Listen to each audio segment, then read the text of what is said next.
Pemirsa, kamera saku analog terbaru dari Reto resmi dirilis dengan nama Snappic A1, membawa brand Kodak untuk menggait pasar fotografi anak muda. Di mana perangkat ini disebut menjadi opsi menarik bagi Gen Z yang ingin mencicipi sensasi memotret dengan roll film.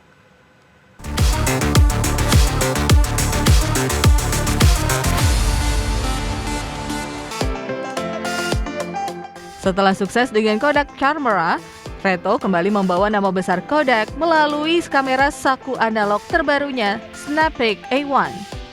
Kamera ini dihadirkan untuk menawarkan sensasi fotografi analog yang retro namun tetap sesuai dengan tren anak muda. Masuk dalam kategori kamera saku, Snappic A1 membawa desain retro ringkas dengan dimensi 118 x 62 x 24 mm dan bobot hanya 117 gram. Kamera ini mengandalkan dua baterai A3 sehingga pengguna tidak perlu pengisian ulang dan dapat digunakan secara praktis. Snappic A1 dibekali lensa 3 elemen optik dengan jarak fokal 25 mm dan bukaan diafragma f9,5. Reto mengklaim kamera ini mampu menghasilkan foto yang tajam untuk berbagai situasi berkat optik yang dipasangkan pada badannya. Untuk pemotretan kecepatan rana tetap di angka 1/100 detik yang ideal untuk kondisi cahaya terang, namun kamera ini juga dibekali flash internal otomatis untuk kondisi cahaya minim. Fitur Red Eye Reduction juga ditambahkan untuk meminimalkan efek mata merah ketika flash menyala sangat terang.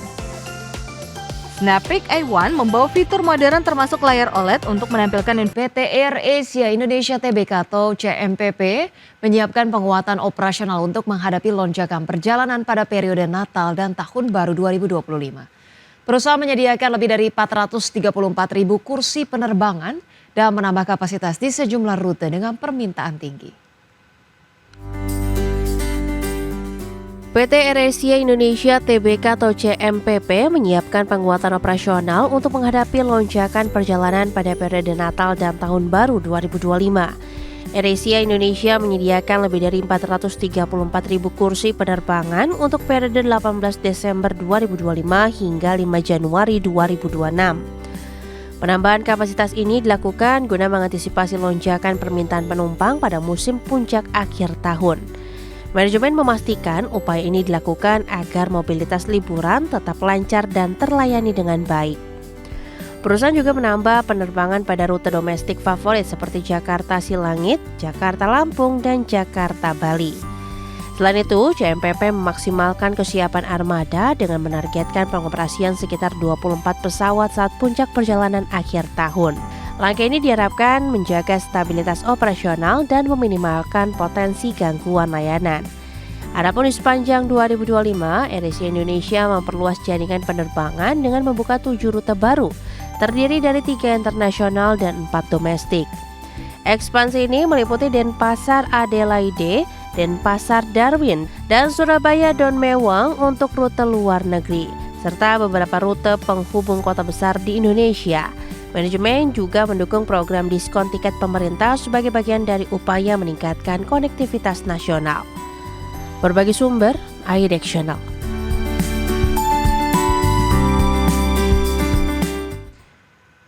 Pemirsa, PT Pertamina Geothermal Energy Tbk atau PGEO mengumumkan pengunduran diri Direktur Utama Julfi Hadi, di mana mundurnya Julfi Hadi disampaikan melalui surat resmi yang diterima perusahaan pada 25 November 2025. PT Pertamina Geothermal Energy Tbk atau PGEO mengumumkan pengunduran diri Direktur Utama Julfi Hadi. Perseroan menerima surat pengunduran diri tersebut pada 25 November 2025. Corporate Secretary PGEO Kitty Andora menyatakan perseroan akan menyelenggarakan rapat umum pemegang saham dalam batas waktu 90 hari kalender sejak diterimanya surat pengunduran diri. Langkah ini diambil sesuai ketentuan pasal 8 ayat 3 POJK 33 tahun 2014. PGEO tercatat mencetak kinerja yang kurang memuaskan sepanjang tahun 2025.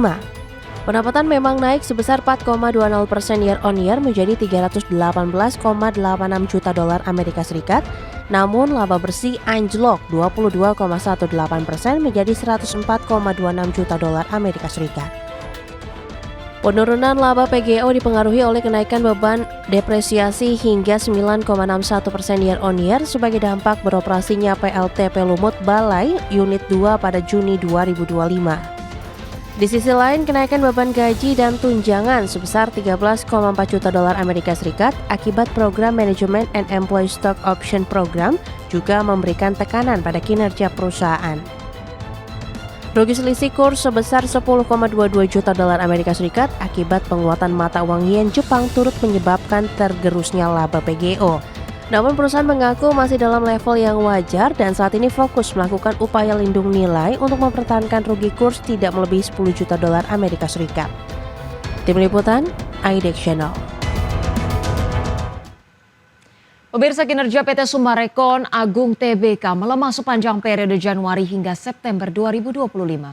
Pelemahan mengakibatkan laba bersih turun lebih dari 41% dibandingkan periode yang sama di tahun lalu.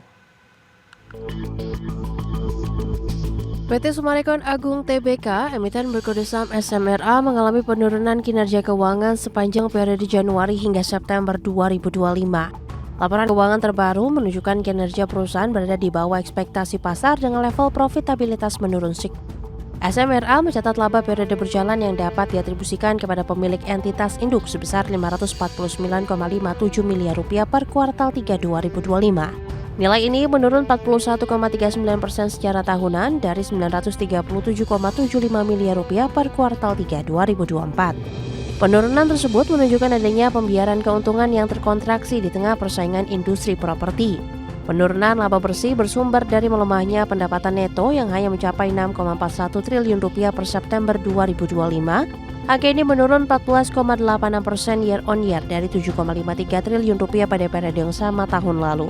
Dampak lanjutan terlihat pada laba kotor yang juga menurun menjadi 3,28 triliun rupiah atau terkontraksi 17,59% secara tahunan.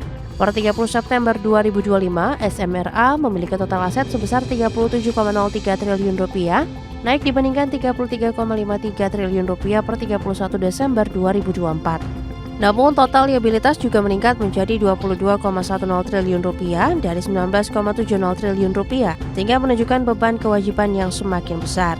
Di tengah tekanan kinerja, perusahaan masih mencatat penguatan kas dan setara kas menjadi 3,09 triliun rupiah di akhir September 2025. Angka tersebut naik dibandingkan 2,80 triliun rupiah pada periode yang sama tahun lalu dan menjadi penguat likuiditas bagi operasional perusahaan. Tim Liputan, IDX Channel. Retroid resmi meluncurkan konsol genggam terbarunya Pocket 6, membawa loncatan besar dibandingkan generasi Pocket 5, di mana konsol ini mengandalkan peningkatan performa, kemudian visual layar dan daya tahan baterai untuk menghadirkan pengalaman gaming Android yang lebih optimal. Retroid resmi meluncurkan ponsel genggam Pocket 6 sebagai penerus Pocket 5. Konsol terbaru ini menghadirkan upgrade di sektor performa, layar, dan baterai yang lebih besar. Pocket 6 masih mengusung desain yang ringkas dengan dimensi 210 x 87 x 17 mm dan bobot 320 gram. Bobot dan ukurannya sedikit meningkat dibandingkan Pocket 5, dapat dimaklumi karena konsol ini sekarang membawa baterai 6000 mAh. Pocket 6 masih mengandalkan panel AMOLED 5,5 inci Full HD, namun kini dengan refresh rate 120 Hz dan tingkat kecerahan 550 nits untuk visual yang lebih mulus dan terang. Pada sisi kontrol, gamer dibekali tombol D-pad, B, Y, X, A, 2 trigger analog, dan dual stick 3D Hall sensor yang ditambahkan aura pencahayaan RGB untuk nuansa gaming. Untuk spesifikasi Retroid Pocket 6 diperkuat chipset Qualcomm Snapdragon 8 generasi 2 yang menggantikan Snapdragon 865 pada generasi sebelumnya.